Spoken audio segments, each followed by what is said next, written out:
के प्रदेश महासचिव जोगिंदर चौहान जी हैं, जो किसी परिचय का मोहताज नहीं है, जिन्होंने छात्र राजनीति से लेकर आज तक राजनीति में लंबी लड़ाई लड़ी है।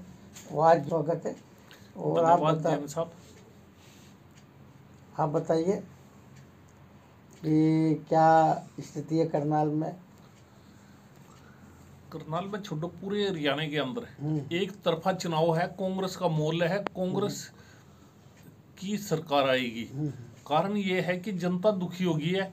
आज बेरोजगारी चरम सीमा पे है, आज महंगाई चरम सीमा पे है, बेलगाम अफसर हो रहे हैं जो कि भाजपा के नेताओं ने कर रखे हैं। भाजपा के नेता, इनके जब अफसर पकड़े जाते हैं तो उस अफसर को बचाने के लिए सारे भाजपा के नेता एक लाइन में खड़े हो जाते हैं। औरों को भ्रष्ट कहते हैं, अपने आप महाभ्रष्ट आएंगे। भाजपा जितनी बड़ी भ्रष्ट भाजपा है, इतनी कोई नहीं है। तो इसलिए हरियाणा के अंदर कांग्रेस सरकार आने जा रही है। और करनाल के अंदर यहाँ पर लोकल में इनका मुख्यमंत्री तक आएगा। तो चौहान साहब, आप जैसे अभी ईडी के छापे राहुल जी के ऊपर मारे, उनकी संपत्ति जब्त की, ईडी का जब भी चुनाव आते हैं, जब भी ईडी का मिसयूज करती है भाजपा, जबकि अपने लोगों पे नरेंद्र तोमर के बेटे के ऊपर भी आरोप लगे और भाजपा ने तो वहाँ ईडी नहीं गई, यहाँ ईडी आ गई। एक देखिए, अपने अडानी की बंदरगाह है, बंदरगाह के ऊपर कई क्विंटल नशा पकड़े गया था, जो कि ड्रग्स के रूप में था। उस ड्रग्स का ध्यान भटकाने के लिए शाहरुख खान के छोकरे पे 200 ग्राम या 150 ग्राम कितनी ड्रग्स पकड़ी गई थी, उसको दिखाने लगे और उससे ध्यान हटा दिया। ये भाजपा है जो कि मीडिया, खास तौर पर बड़ा मीडिया, इनकी सपोर्ट करता है। कभी भी अखबार में नहीं आने देगा। शाह के लड़के ने 50,000 की कंपनी को 50,000 करोड़ की बना दिया है। वो कैसे, कितने परसेंट? वे जो शाह का लड़का है, बासमती जीरी होती हरियाणा के अंदर है, एक्सपोर्ट का लाइसेंस देगा शाह का लड़का। शाह क्यों देगा?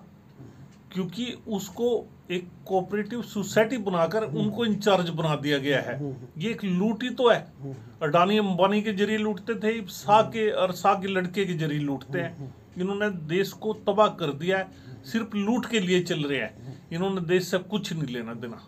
जो ईडी का दुरुपयोग कर रही है सरकार। ईडी आपने देखा होगा, कुलदीप बिश्नोई पे ईडी लगाई थी, 200 करोड़ की टेंडर दे दिए थे, उसके 5 स्टार होटल तक बंद कर दिए थे।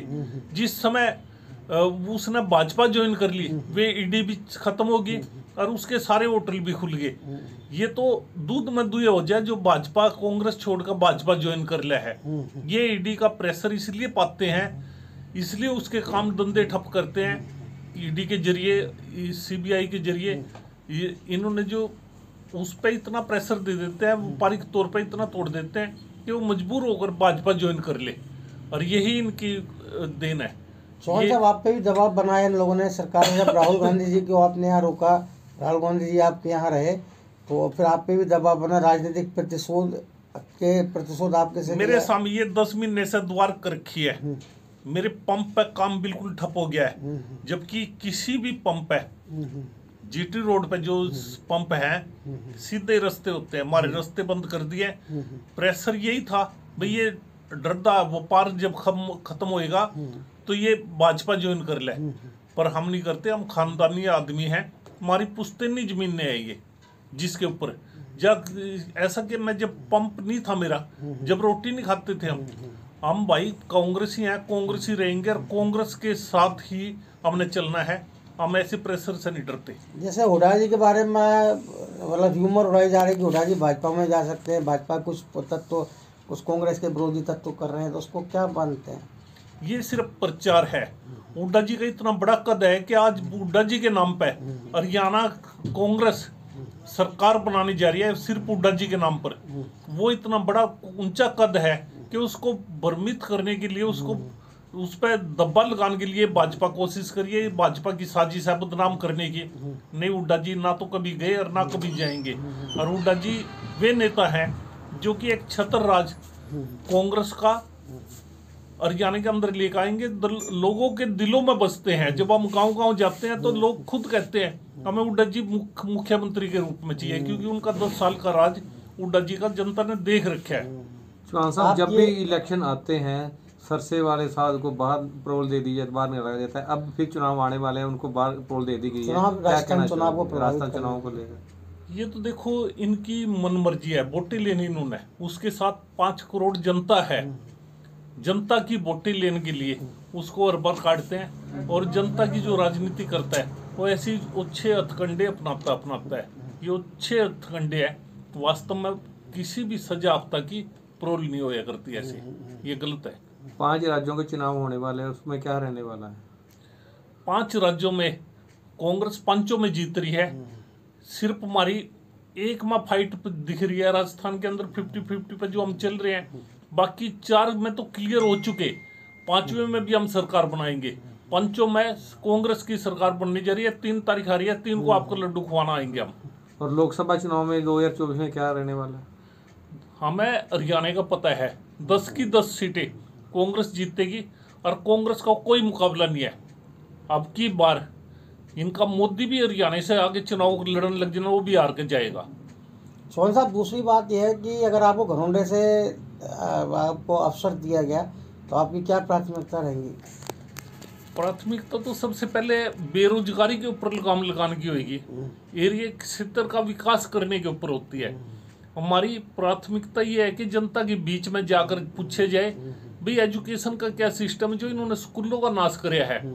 आज स्कूल के अंदर स्टाफ है नहीं, और जो प्राइमरी स्कूल है या मिडिल स्कूल है, गवर्नमेंट स्कूल है, उनका बेड़ा गर्क कर दिया है।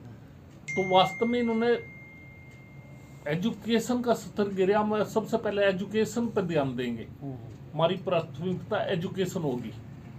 चौहान साहब, आप नगर निगम में भी रहे हो, आप अगर देखा जाए तो मेयर मेकर रहे करनाल में, अगर मतलब देखा जाए तो आप मेयर बनाने में आपका बड़ा योगदान रहा।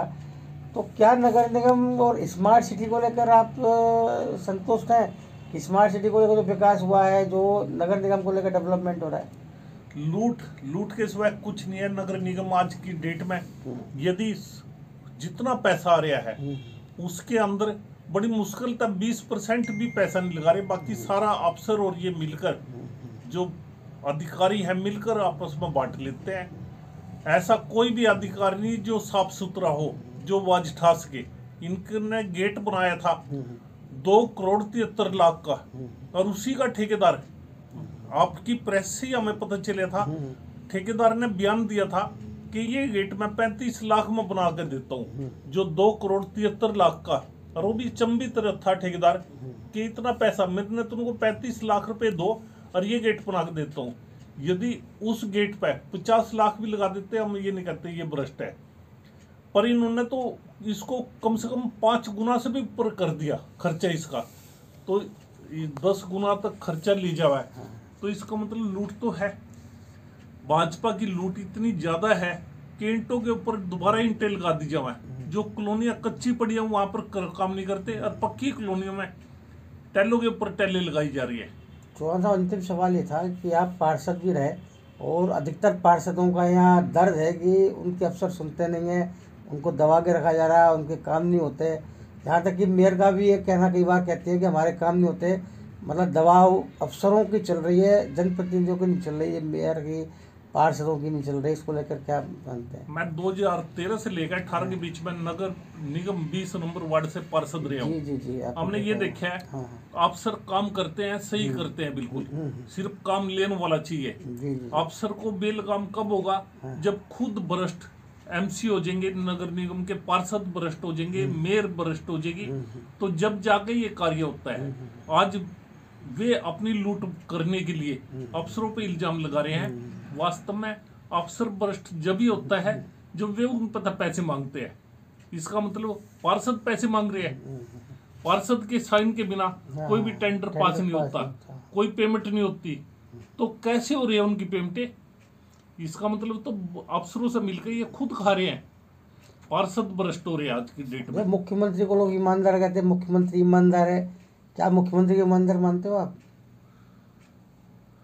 यदि नीचे प्रशासन भ्रष्ट है तो मुखिया दोषी पाएगा, हाँ। तो मुखिया भ्रष्ट माने जाएगा। यदि अफसर भ्रष्ट है, निचले एमएलए भ्रष्ट है, निचला कैबिनेट मंत्री भ्रष्ट है, तो इनका ऊपरला तंत्र जो हेड बैठा है मुख्यमंत्री के तौर पे, वो भ्रष्ट है।